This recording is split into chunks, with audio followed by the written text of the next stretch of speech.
عزیزان گرامی، مقالہ نگاری کے حوالے سے میں قبل ازیں موضوع پر گفتگو کر چکا ہوں۔ موضوع کا انتخاب کیسے ہونا چاہیے، کس طرح کا موضوع منتخب کرنا چاہیے، کس طرح کا موضوع منتخب نہیں کرنا چاہیے، اور موضوع کی تلاش کا عمل کیسے انجام دینا چاہیے۔ اور اس حوالے سے مڈ ٹرم میں آپ سے سوال بھی پوچھا گیا تھا، جس کا آپ نے جواب تحریر کیا۔ آج میں موضوع کے بعد کی جو مرحلہ ہے اس پہ گفتگو کروں گا۔ اور ظاہر ہے آپ کے علم میں ہے، اس سے پہلے ڈاکٹر عطا صاحب بھی آپ کو بتا چکے ہیں کہ موضوع کے بعد کا مرحلہ خاکے کی تیاری کا مرحلہ ہے۔ خاکہ جو ہے وہ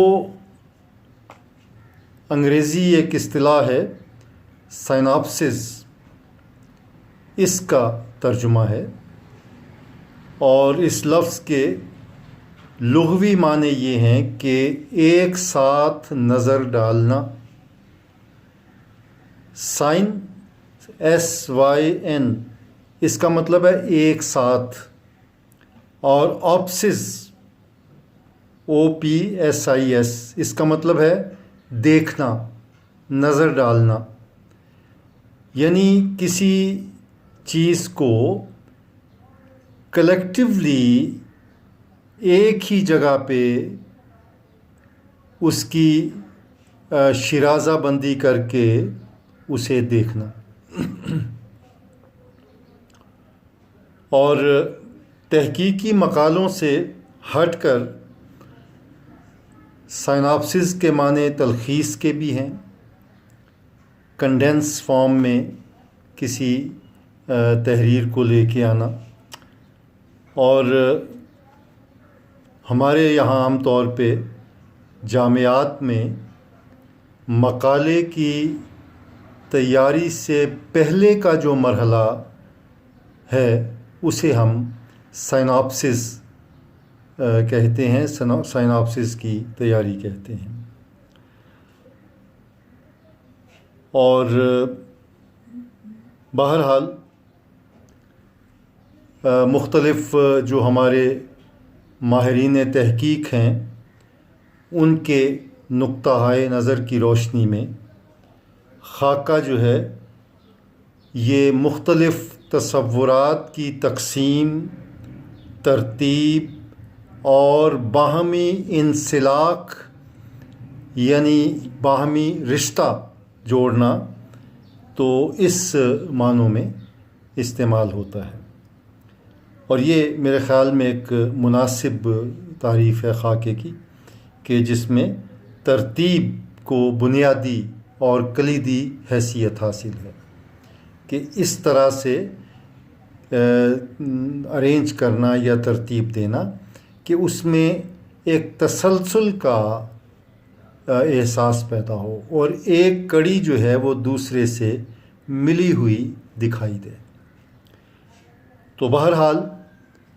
یہ سائناپسس یا خاکہ جو ہے اس کی مثال اس نقشے کی سی ہے جو کسی مکان کی تعمیر سے پہلے تیار کیا جاتا ہے، اور اس میں اس بات کو دکھایا جاتا ہے کہ یہ گھر جو ہے یا مکان جو ہے یہ کس طرح سے تعمیر کیا جائے گا، اس میں کتنے کمرے ہوں گے، اس میں دالان کہاں ہوں گے، دروازے کہاں پہ ہوں گے، کھڑکیاں کہاں پہ ہوں گی، سیڑھیاں اوپر کہاں چڑھانی ہیں۔ اب آپ دیکھیں کہ نقشہ جو ہے پورا وہ پورے گھر کی تعمیر سے پہلے ہی اس کی تصویر دکھا دیتا ہے۔ تو سائناپسس جو ہے وہ بھی ایک ایسی شے ہے جو مقالے کی تکمیل سے پہلے ہی اس کی ایک آؤٹ لائن جو ہے یا اس کی تصویر جو ہے وہ ہماری نگاہوں کے سامنے لے آتا ہے کہ اس طرح سے مقالہ جو ہے وہ ترتیب دیا جائے گا، یہ موضوع ہے مقالے کا، اور اس موضوع کے تحت اس کو اس طرح سے ترتیب دیا جائے گا۔ پہلا باب جو ہے وہ اس حوالے سے ہوگا، دوسرا باب جو ہے وہ اس حوالے سے ہوگا۔ تو بہرحال یہ چیزیں جو ہیں یہ مقالے میں خاکے میں یہ چیزیں شامل ہوتی ہیں۔ تو ڈاکٹر اندلیب شادانی صاحب کا ایک کوٹیشن ہے کہ خاکہ بنانے کے بعد ذہنی طور پر مقالے کی ایک ہیئت متعین ہو جاتی ہے، ایک شکل جو ہے وہ دھیان میں آ جاتی ہے۔ اسے آپ شعر کہنے سے پہلے خیال سے تعبیر کر سکتے ہیں۔ ظاہر ہے جب شاعر شعر کہتا ہے تو اس سے پہلے اس کا خیال اس کے دھیان میں آتا ہے، اس خیال کو وہ لفظوں کا لبادہ پہناتا ہے، اس کی عملی تصویر پھر شعر کی صورت میں ہمارے سامنے آتی ہے۔ تو جب ہیئت متعین ہو جاتی ہے تو اس نقشے پر عمارت بنانا آسان ہو جاتا ہے۔ یہ ڈاکٹر اندلیب شادانی صاحب نے کہا، ان کا ایک مضمون ہے تحقیق اور اس کا طریقہ کار، اور یہ ڈاکٹر عبدالستار دلوی صاحب کی کتاب مرتبہ ہے ادبی اور لسانی تحقیق، اس میں یہ مضمون شامل ہے صفحہ 92 پہ۔ اسی طرح انگریزی زبان میں ایک مستند کتاب ہے MLA ہینڈ بک، اس میں لکھا ہے کہ خاکہ تحقیق اور تصوید کے بیچ کی منزل کا نام ہے۔ تصوید کا مطلب ہے مسودہ تیار کرنا، یعنی ابتدائی شکل مقالے کی جو آپ ہاتھ سے لکھتے ہیں تو اسے تصوید کہا جاتا ہے، اور اس سے پہلے ہم تحقیق کرتے ہیں۔ تحقیق میں مواد کی جمع آوری اور دیگر چیزیں جو ہیں وہ شامل ہوتی ہیں، تو اس کے درمیان کی یہ ایک چیز ہے خاکہ۔ یعنی خاکہ جو ہے وہ مواد کی بے ترتیبی میں ترتیب لانے کا ذہنی تصور ہے، اور اس کو عملی شکل دینا تصوید کہلاتا ہے۔ تو یہ بات جو ہے یہ خاکے کے ضمن میں دھیان میں رہنی چاہیے۔ اس کے بعد آپ دیکھیں کہ ہم تخلیقات جو لکھتے ہیں ان میں ہلکے پھلکے انشائیے اور غزل، یہ ایسی تخلیقات ہیں جن میں کسی ترتیب کا دھیان نہیں رکھا جاتا۔ انشائیہ لکھتے ہیں، بات کہیں سے بھی شروع ہو سکتی ہے۔ نظم آپ لکھتے ہیں تو وہ نظم کہیں سے بھی شروع ہو سکتی ہے، درمیان میں کوئی سا مقام بھی آ سکتا ہے۔ ثروت حسین کی ایک بڑی خوبصورت نظم ہے کہ ایک نظم کہیں سے بھی شروع ہو سکتی ہے، جوتوں کی جوڑی سے شروع ہو سکتی ہے، ایک گلدان سے شروع ہو سکتی ہے، باغ میں کھلے ہوئے گلاب کے پھول سے بھی شروع ہو سکتی ہے، اور درمیان میں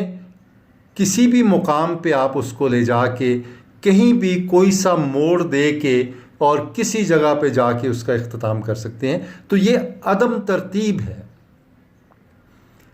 نظم میں تو کسی حد تک وہ ترتیب ہوتی ہے، لیکن غزل میں آپ دیکھیں،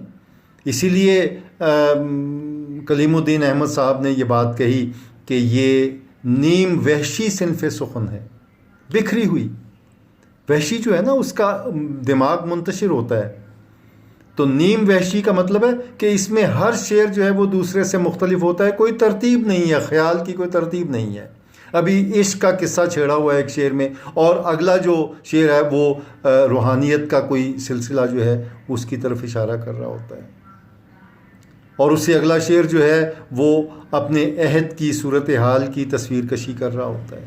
تو اس میں کوئی ترتیب نہیں ہے، لیکن نظم جو ہے، نظم میں وہ تو خیر تخلیقی سطح پہ ثروت حسین کی نظم کا میں نے حوالہ دے دیا. نظم کا لفظ بجائے خود ایک نظم اور ترتیب کو ظاہر کرتا ہے، اس کا مطلب بھی نظم و ضبط. تو اس حوالے سے دیکھا جائے تو نظم جو ہے اس میں ایک منطقی ترتیب جو ہے وہ موجود ہوتی ہے اور کڑی سے کڑی ملتی ہوئی نظر آتی ہے. ایک تسلسل ہوتا ہے جو ایک مقام پہ جا کے اختتام کو پہنچتا ہے. تو ایک نقطے سے دوسرے نقطے کا نکالنا اگرچہ اخفاء میں رہتا ہے کیونکہ وہ تخلیقی عمل ہے، اس میں ضروری نہیں ہے کہ ہر چیز جو ہے وہ شاعر کھول کے آپ کو بتا دے. تو اس میں ظاہری سطح پہ، باطنی سطح پہ یا اخفاء میں رکھتے ہوئے ایک نقطہ دوسرے نقطے میں تحلیل ہو رہا ہوتا ہے. ایک نقطے سے دوسرا نقطہ جو ہے وہ نکل رہا ہوتا ہے اور پوری نظم جو ہے اس میں ایک ارتقائی شعور جو ہے وہ نظر آتا ہے. ارتقائی عمل جو ہے اس میں دکھائی دیتا ہے. اور آپ یہ بات ذہن میں رکھیں کہ جب بھی آپ ارتقاء کا لفظ استعمال کریں گے، اردو ناول کا ارتقاء یا اردو افسانے کا ارتقاء، تو اس میں ایک منطقی ترتیب کا ہونا ضروری ہے کیونکہ ارتقاء ہمیشہ زمانی اعتبار سے بیان کیا جاتا ہے. تو اس میں ایک عہد سے دوسرے عہد کا انسلاک اور دوسرے عہد سے تیسرے عہد کا ربط اور تعلق، تو یہ چیز جو ہے اس کو بنیادی حیثیت حاصل ہے. اور نظم جس کا میں نے ابھی ذکر کیا اس کا مطلب ہی پرونا، موتیوں کا دھاگے میں ڈالنا. اب اس میں آپ دیکھیں کہ ایک منطقی ترتیب جو ہے وہ ہمیں نظر آتی ہے. اور میں نے ابھی کلیم الدین احمد کا حوالہ دیا تو ان کا خیال ہے کہ وحشی انسان جو ہے وہ ترتیب و تنظیم اور باقاعدگی سے نہیں سوچتا، مختلف سوچیں اس کے دھیان میں آتی ہیں وحشی انسان جو ہے. لیکن ایک سویلائزڈ اور سلجھا ہوا شخص جو ہے اس کی پوری زندگی جو ہے اس میں ایک ترتیب نظر آتی ہے. اس میں ہر کام جو ہے وہ اپنے پہلے کام سے جڑا ہوا نظر آتا ہے. ایک منطقی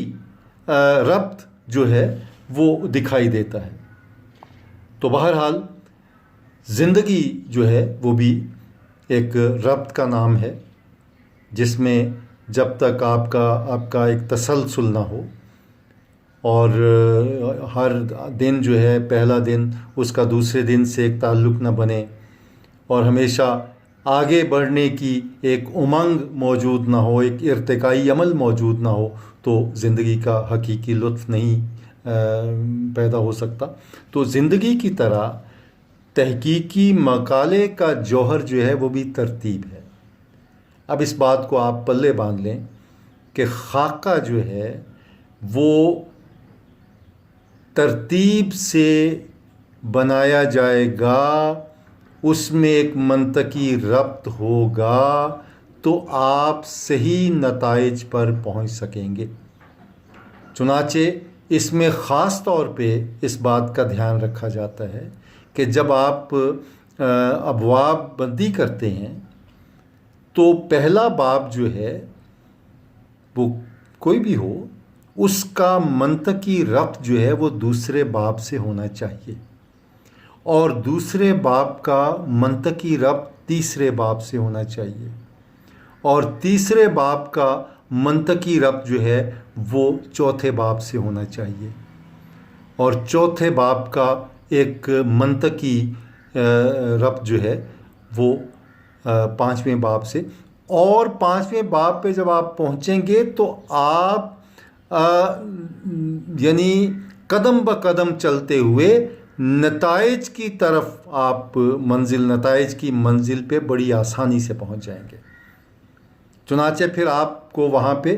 اپنا آموختہ دہرانے کی ضرورت نہیں ہوگی کیونکہ ایک منطقی ربط کے ساتھ آپ مقالے کے اختتامی حصے تک پہنچے ہیں اور نتائج خود بخود آپ کے سامنے آنے شروع ہو جائیں گے. تو بہرحال یہ یہاں پہ میں گیان چند جین صاحب کی ایک رائے جو ہے اس کو بھی بتانا چاہتا ہوں۔ وہ کہتے ہیں کہ خاکہ بنانا مقالے کی تیاری کی طرح ایک مسلسل عمل ہے۔ مطالعہ شروع کرنے سے پہلے ذہن میں اس کے بارے میں کوئی تصور ہونا چاہیے۔ اگر تصور نہیں ہے تو بیٹھ کر پرسکون انداز میں اپنے خلاق اور فعال تخیل کو سرگرم عمل کیجیے اور کوئی نہ کوئی دھندلی ہی صحیح ایک شکل متعین کر لیجیے۔ آپ کے سامنے ایک ہیولہ ہی چاہے ہو، لیکن ایک شکل کا ابتدائی جو مرحلہ ہے وہ کم از کم آپ کے ذہن میں آ جانا چاہیے، اور اس کے بعد آپ اس کے مطابق جو شکل آپ نے متعین کی، اس کے بعد آپ مواد اکٹھا کیجیے۔ اب مواد کی جمع آوری جو ہے یہ بھی بہت اہم کام ہے، اور جب آپ شکل متعین کر لیں گے، ایک نقشہ سا، اس کی ایک دھندلی سی، چاہے دھندلی تصویر ہی ہو، وہ آپ کے دھیان میں آ جائے گی، تو آپ کو مواد جمع کرنے میں آسانی ہوگی۔ پھر آپ غیر ضروری مواد اکٹھا نہیں کریں گے۔ آپ اپنے موضوع سے براہ راست تعلق رکھنے والا مواد جو ہے اس پہ پہلے آپ کی نگاہ پڑے گی، پھر اس مواد پہ آپ کی نگاہ پڑے گی جو بالواسطہ طور پہ آپ کی مدد کر سکتا ہے۔ مثلاً اس سلسلے میں مختلف جو ہمارے نقاد ہیں یا ادباء ہیں، ان کی تحریریں آپ کے دھیان میں آئیں گی کہ اس موضوع پہ فلاں نے بھی یہ بات کہی، فلاں نے بھی کہی، اس کو آپ جمع کرتے چلے جائیں۔ یعنی یہ خاکے کی تیاری سے پہلے اتنا مواد کم از کم آپ کے پاس جمع ہو جانا چاہیے کہ آپ اس تصویر کے مطابق جو آپ نے اپنے دھیان میں بنائی ہے، آپ ایک آؤٹ لائن جو ہے وہ بنا سکیں۔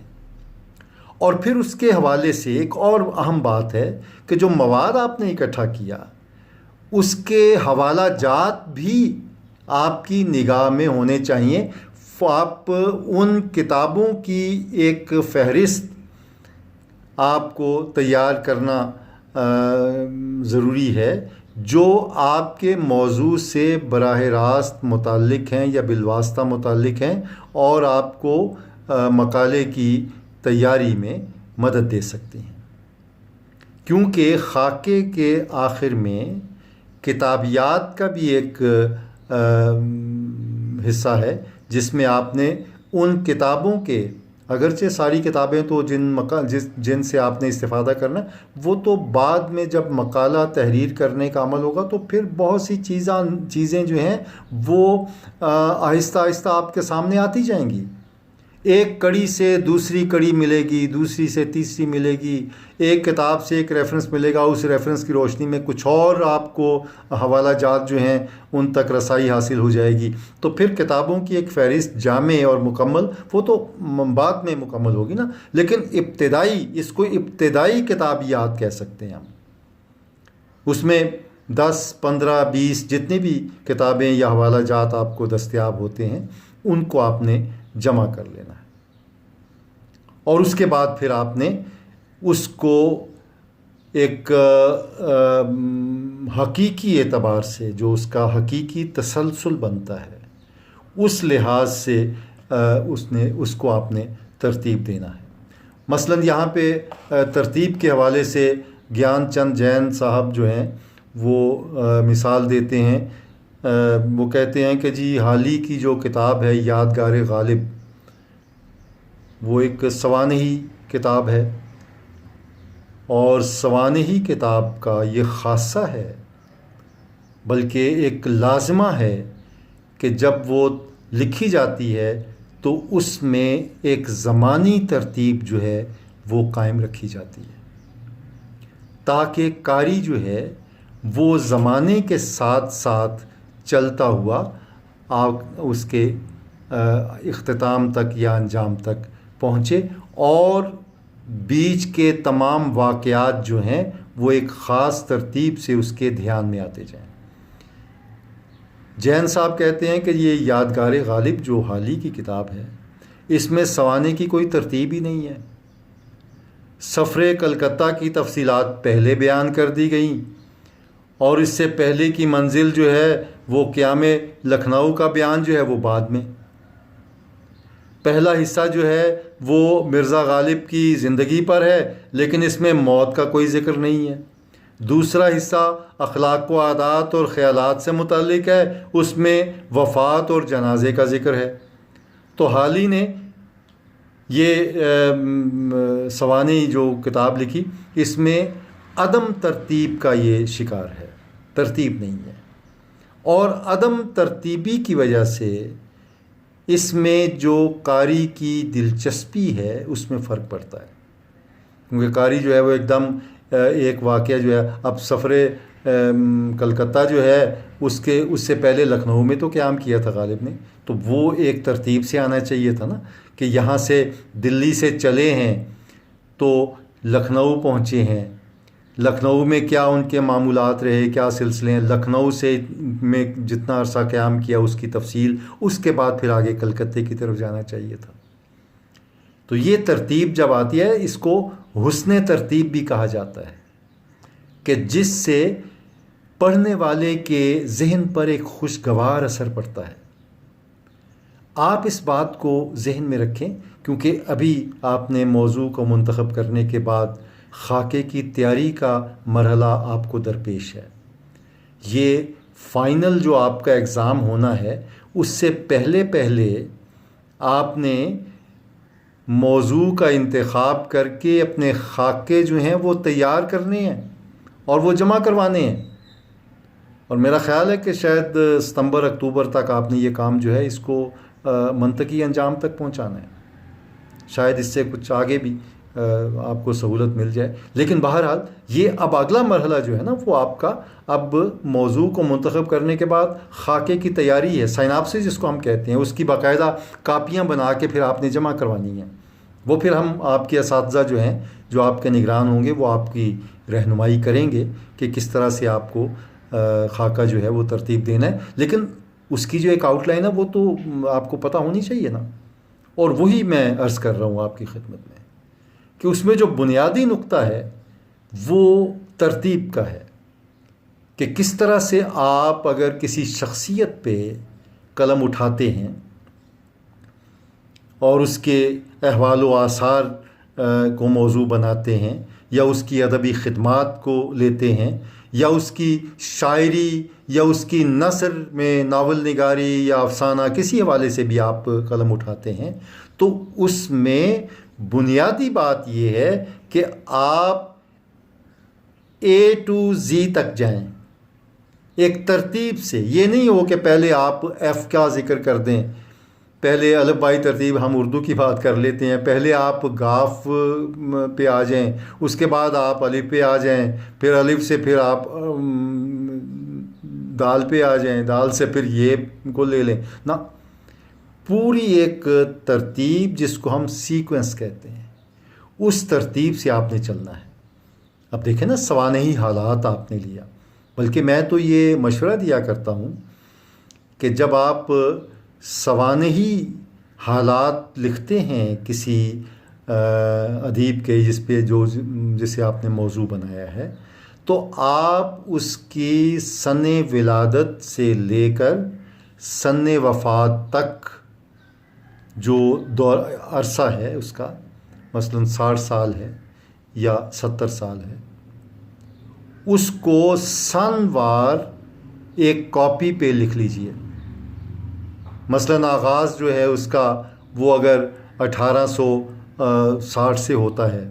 تو 1860، 1861، 1862، یہ ترتیب وار سنین جو ہیں ان کو تحریر کر لیں، کاپی موٹی سی لے لیں، اس میں 2 صفحے چھوڑ کے ایک سن اوپر لکھ لیں، ایک ترتیب سے، زمانی ترتیب سے۔ اس کے بعد اس کی زندگی کے واقعات جس سن میں رونما ہوئے اس صفحے کو کھول کے اس سن پہ وہ واقعات تحریر کر لیں. اس طرح سے آپ کے پاس مقالے کے باب، سوانحی باب کی وہ تمام تفاصیل جو ہیں وہ جمع ہو جائیں گی جو ایک خاص ترتیب سے رونما ہوئیں، اور آپ کو آسانی رہے گی، سہولت رہے گی. تو بہرحال خاکے میں آپ نے سوانحی حالات میں، ظاہر ہے پہلے آپ خاندانی حالات کا ذکر کرتے ہیں، پھر والد کا، والدہ کا، پھر اس کے بعد ان کی پیدائش کب ہوئی، پھر اس کے ابتدائی حالات، تعلیم گھر میں ہوئی ابتدائی تعلیم، پھر پرائمری اسکول میں داخل ہوئے، پھر اس کے بعد ہائی اسکول. اس طرح سے ترتیب سے چلتے چلتے چلتے ان کا تعلیم کا دورانیہ جو ہے وہ 20 سال کا ہو یا جتنے سال کا ہو وہ مکمل ہو جائے گا اور ایک خاص ترتیب سے آ جائے گا. یہ نہیں کہ ایک جگہ پہ میٹرک کا ذکر کر دیا اور اس کے بعد بیچ میں ان کے ذریعہ معاش کا ذکر آ گیا، اس کے بعد پتہ چلا کہ جی اب ایف اے کا آپ نے ذکر کر دیا ہے کہ ایف اے کیا انہوں نے، پھر اس کے بعد یعنی بے ترتیبی سے واقعات کو بیان کرنا، اس سے آپ کا جو مقالہ ہے وہ ناقص ہو جائے گا. تو یہ بنیادی نقطہ آپ اپنے ذہن میں جما لیں کہ آپ نے جس موضوع پہ بھی قلم اٹھانا ہے، چاہے وہ عمومی موضوع ہو، افسانے کی صورتحال ہو، تو اس میں بھی آپ پہلے افسانے کا پہلے ذکر کریں گے نا کہ پہلا افسانہ شروع کب ہوا، اور اس افسانے میں کون سے طبعی حالات یا سماجی حالات جو ہے وہ کار فرما تھے، اور افسانہ نگار جو ہے وہ کس نوع کے تاریخی اور سماجی اور تہذیبی اور معاشرتی حالات میں گھرا ہوا تھا. اس کے بغیر آپ صحیح خاکہ جو ہے وہ ترتیب نہیں دے سکتے. میرا خیال ہے کہ یہ بات جو بنیادی نقطہ ہے اس کو اگر آپ ذہن میں رکھ لیں تو آپ کے لیے خاکے کی تیاری کوئی مشکل کام نہیں رہے گا. اور اس کی ترتیب کی زیادہ ضرورت جو ہے وہ ابواب بندی میں پڑتی ہے کہ پہلا باب جو ہے وہ بالکل ابتدائی صورتحال کو ظاہر کرے، دوسرا باب جو ہے وہ اس سے آگے کی منزل پہ آپ کو پہنچائے، اور اس سے اگلا باب جو ہے وہ اس سے آگے کی منزل پہ پہنچائے، اور اس طرح سے ایک چین بن جائے. اور یہ چین جب بنے گی تو اس میں ایک عہد کے خیالات کی ترسیل دوسرے عہد میں ہو جائے گی، دوسرے باب میں، دوسرے باب کے خیالات کی ترسیل تیسرے باب میں ہو جائے گی، اور پھر آپ ایک منطقی انجام تک بڑی آسانی سے پہنچ جائیں گے. تو عزیزان گرامی، یہ ایک ابتدائی خد و خال ہیں. اس پہ میری گفتگو آئندہ بھی جاری رہے گی کیونکہ خاکے کی تیاری جو ہے وہ بہت ایک اہم مرحلہ ہے، اور اس میں ذرا سا بھی اگر آپ غفلت کا یا تساہل کا شکار ہوں گے تو آپ کے آگے مقالے کی تکمیل جو ہے اس پہ اس کے درست اثرات مرتب نہیں ہوں گے. تو اس کو بنیاد بنا لیجئے، اس کو ذہن میں رکھیے. انشاءاللہ آئندہ پھر میں اس پہ مزید گفتگو کروں گا. اپنا خیال رکھیے، اور خاص طور پہ آج کل کے جو حالات ہیں ان میں بہت زیادہ احتیاط پسندی کی ضرورت ہے. اپنا خیال رکھیے، اپنے اہل خانہ کا خیال رکھیے، اور بلا ضرورت گھر سے باہر نہ نکلیے، اور اپنے آپ کو زیادہ تر مطالعے میں صرف کیجیے. اللہ حافظ.